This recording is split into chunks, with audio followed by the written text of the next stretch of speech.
Yes, magandang umaga, Manong Ted, DJ Chacha, at sa lahat ng mga Pinoy pork lovers out there. Magandang Naku, umaga. oo, kasama ako do'n. Oo, guilty po, Vice Chair. Pero Sir Alfred, una muna, ano po ang reaksyon niyo dito nga po sa EO 116 na pinirmahan ng Pangulong Marcos Jr.?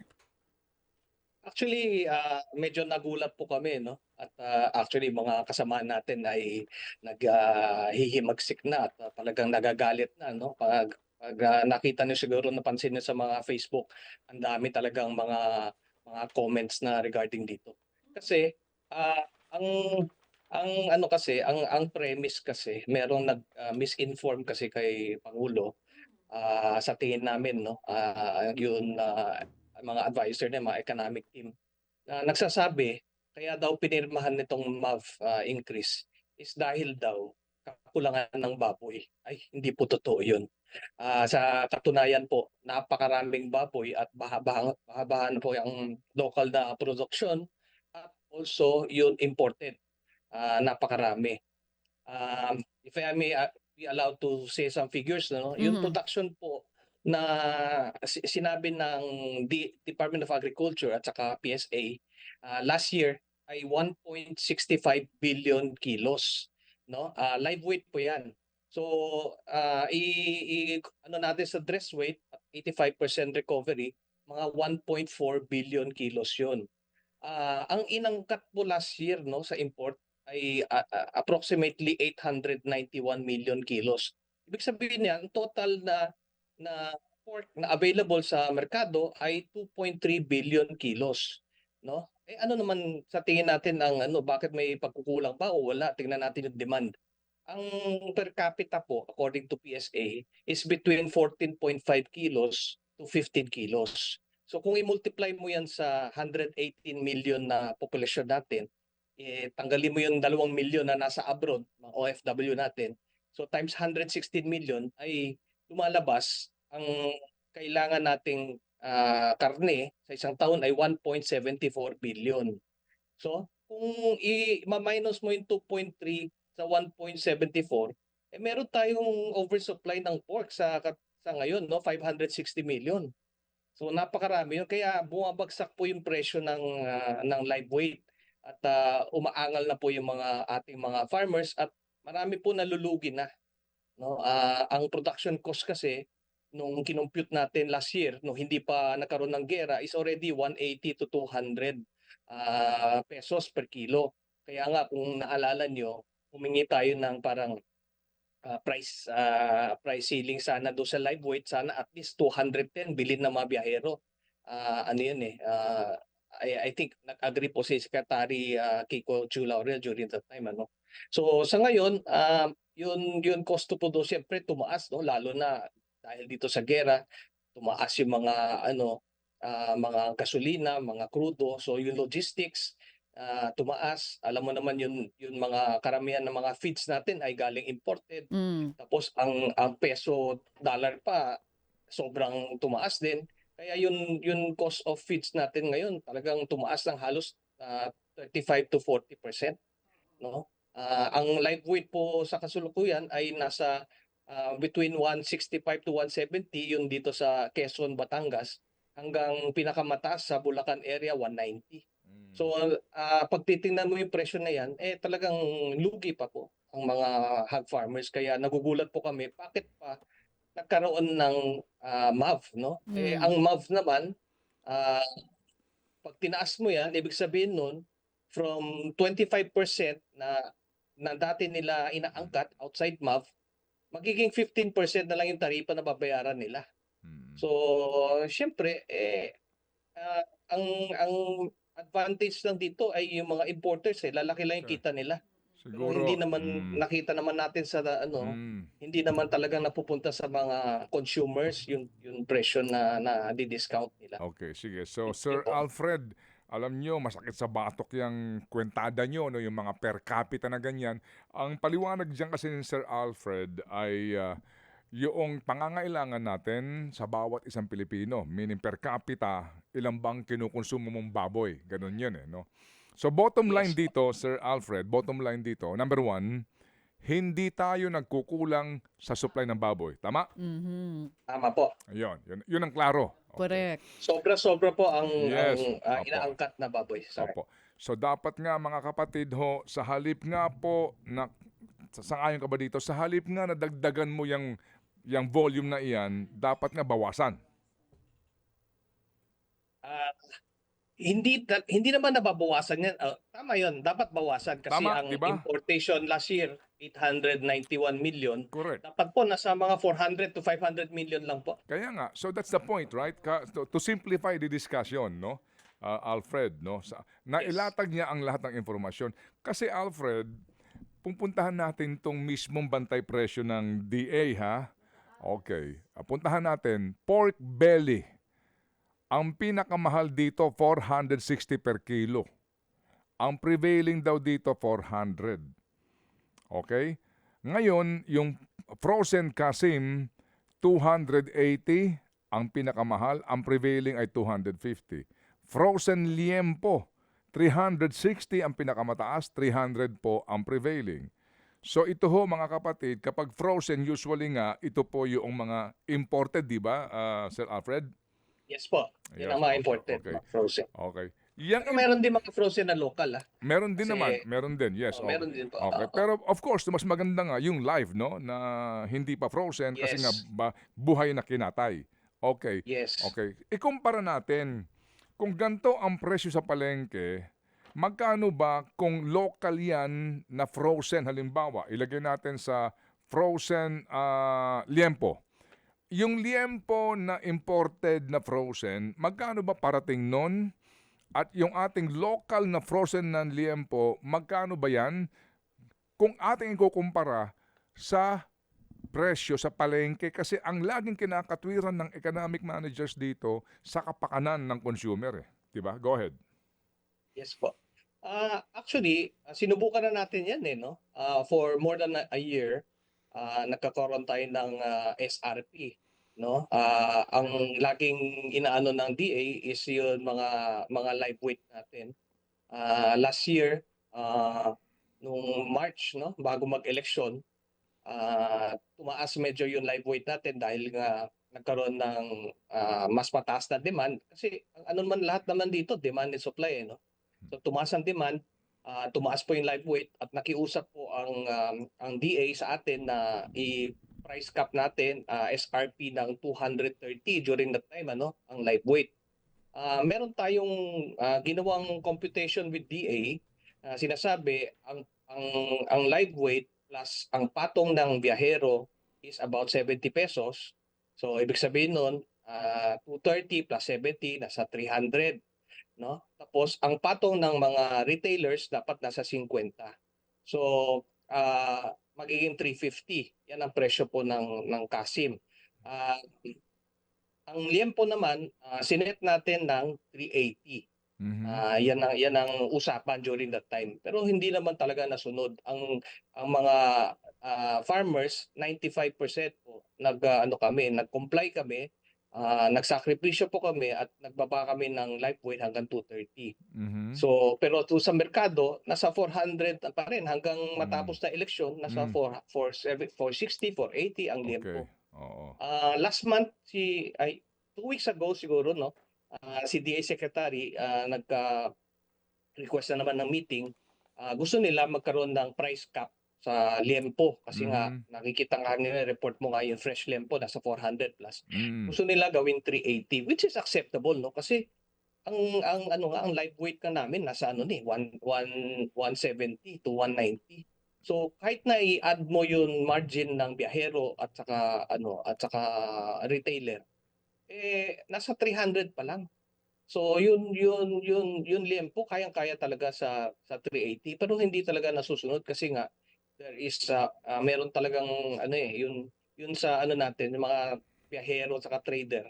Parang hindi natin mahawakan no pati DA. Sa So- totoo lang sila yung nagdidikta ng presyo. So puntahan natin yung imported. Meron ka ba informasyon? Magkano parating nila? Ang imported kasi ang problema yun mga presyo nila hindi pag sila Mm. nakikiusap sa mga lobbyist nila sasabihin nila mataas ang kuha nilang presyo. Pero pag titingnan mo diyan sa Bureau of Customs, ang declared value nila mababa, Kaya nga. no?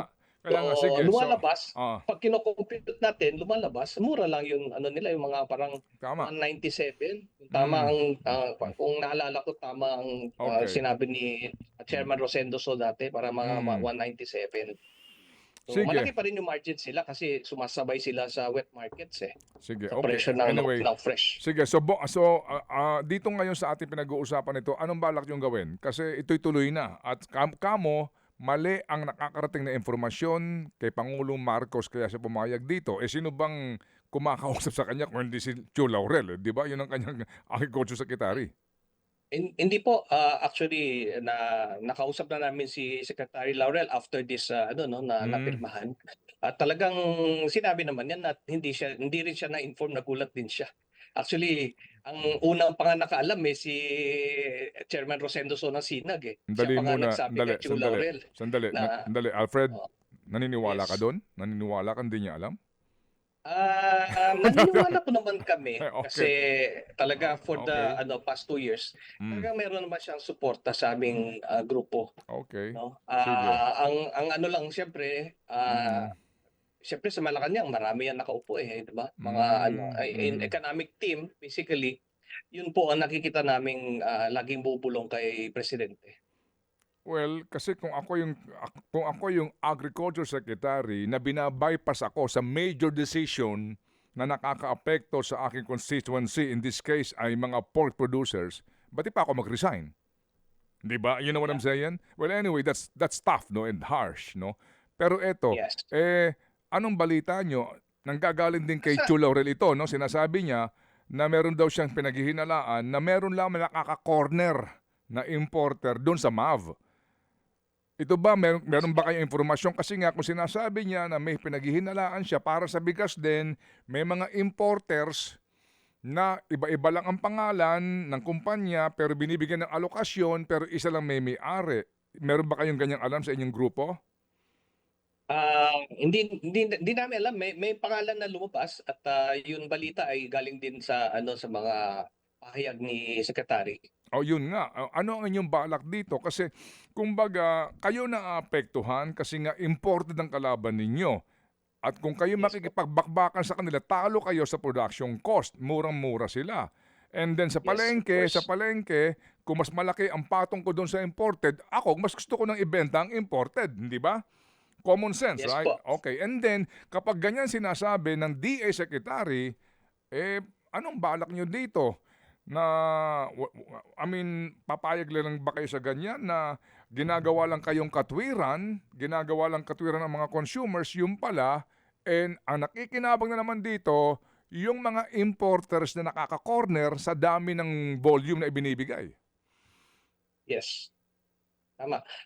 Just to put it into perspective, ang dito is parang kinukumpara mo yung 500 lang kasi yung parang total number of importers Mhm. na pork, no? Tapos milyon-milyon po ang mga magsasaka natin, no? Sa mga Mm. magbababoy. As a Oo. matter of fact, 73% ay backyard farmers. Mm. So dapat isipin nila maigi na wag nila paboran itong 500 importers versus itong mga dahil kabuhayan ito ng Oh. 73% ng Eh, milyon-milyon na mga farmers. kay So anyway, magkakaroon ng alam ko nakapag-set ang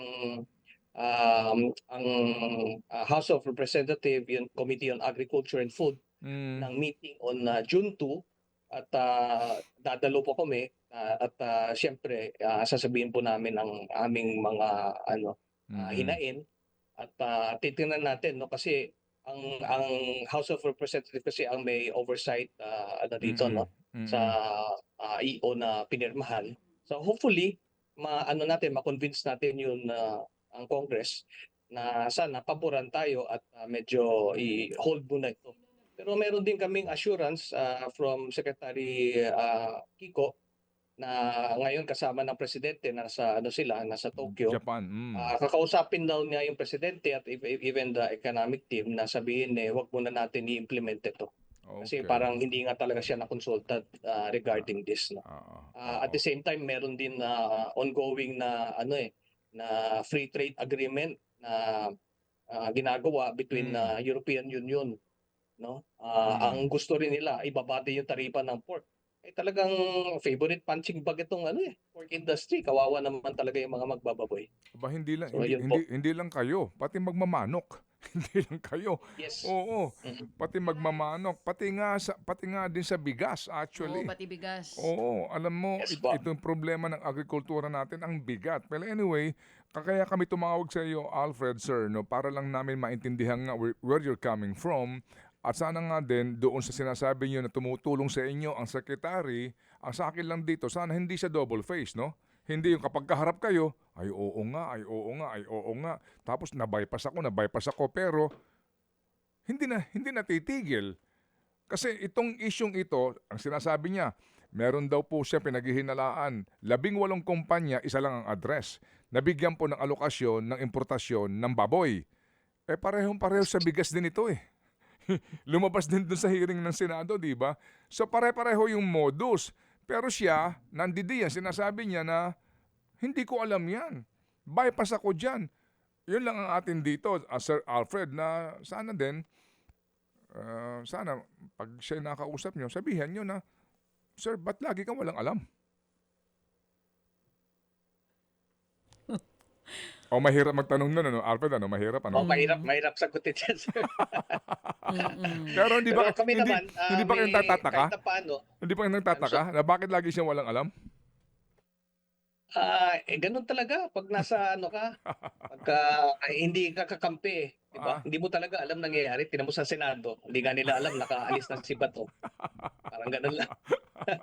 Anyway, naintindihan ko kung gaano yan kahirap, Alfred, ano, na yung sitwasyon. Hayaan nyo, si Chacha magtatanong niya pag nakapanayam natin si Secretary Chu Laurel. Meantime, ano ang iyong panawagan sa ating mga mambabatas? Baka naman mapansin kayo, magpatawag na naman sila ng hearing at magkaroon ng resolution urging the President to stop implementing itong bagong order na ito. Yes po. Okay, go ahead. Kami po, mga magbababoy, kasama po yung mga 73% ng mga backyard farmers na industriya, ay nananawagan po sa ating Pangulo na wag na po ituloy itong MAF increase. Kasi po ang makikinabang lang po dito sa katunayan ay mga importers dahil mababawasan na naman yung taripa, no, from 25% to 15%, no. Meron po napirmahan ng ating mabuting Pangulo na bagong batas, livestock bill o kaya tinatawag na AICA, no, Animal Industry Development and Competitiveness Act, no, last September 2025. Ngayon, ang batas na ito ay nagsasabi na for the first time in history, tutulungan po ang livestock industry, tutulungan po ang mga mamanok, tutulungan po yung mga dairy cattle natin, no, at pati mga goats, no.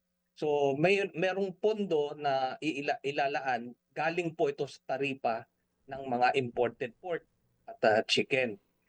Meron po 20 billion fund na nakalaan para sa industriya for 10 years, no. Alam naman natin na industriya tinatamaan sa baboy ay African swine fever, sa manok naman ay avian influenza naman po. ASF. So etong pondo nito 20 billion for the next 10 years will start sa 2027 pa.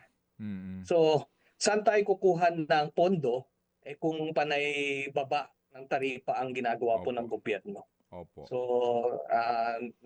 po tayo, sana hindi na matuloy ito, no, at i-postpone muna kasi napakahirap ng magbaboy, magmamanok.